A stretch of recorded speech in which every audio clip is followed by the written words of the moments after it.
Again, I'm Robert Wyatt. I live at 1090 Appalachian Trace in the Lane Peak subdivision. The Oconee Enterprise noted that a major donor to your campaign is Tony Townley, one of the founders of Zaxby's and a major landowner in Oconee County.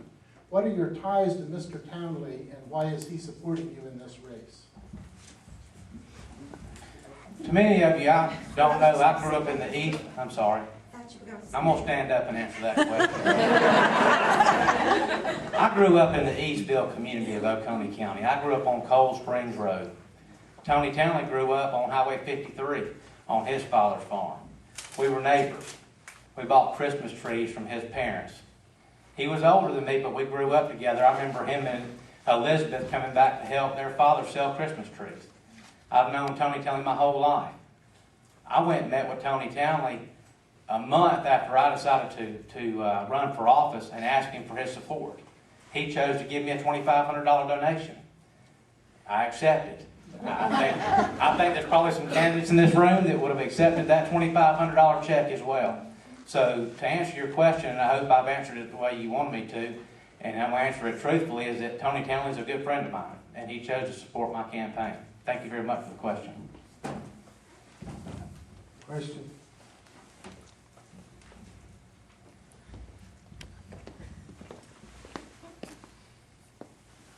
Hi, my name is Pam Hendricks, and I just want to know, as we all know, the population is aging, and I want to know what are your plans to, as a sheriff, to protect our elderly citizens?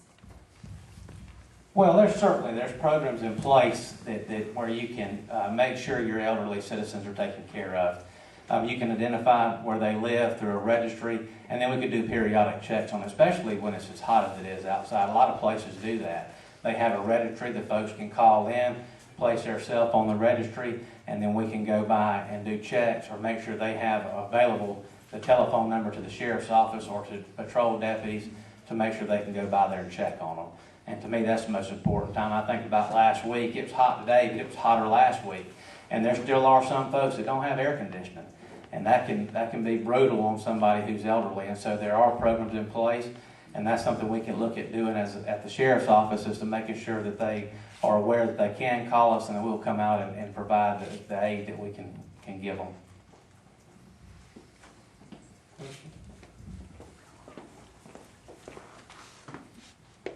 My question has to do with the saving of money that you propose within the sheriff's department.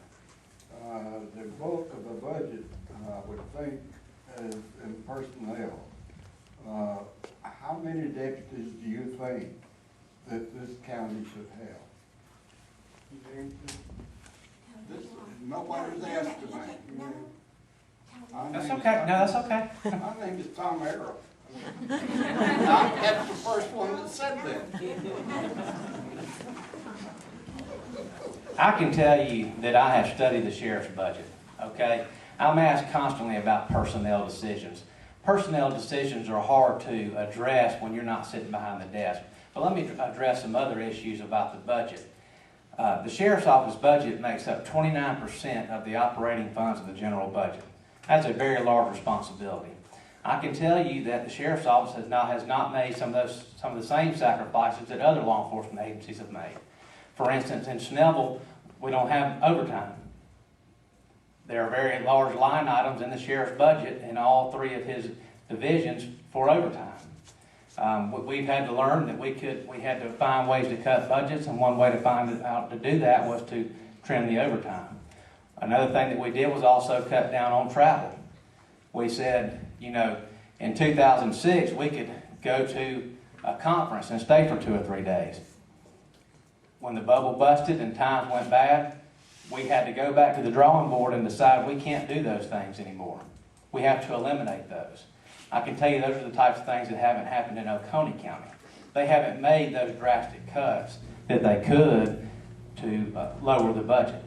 The budget actually increased this year 8.3% over last year. That's not including the budget amendment that will be submitted by my opponent if he wins in January for a purchase of another 6 police trucks. So there are ways, and what I pledge to do and what I pledge to do for everybody here is to sharpen the pencil, look at the budget, and cut where there's waste. Everybody sitting in this room knows that when the government writes a budget, there's waste in there. And I guarantee you we can cut some things out of that budget without sacrificing the service to you. And I would submit to you, you will not see a decrease in the high professional level of service that we will provide for you. Questions?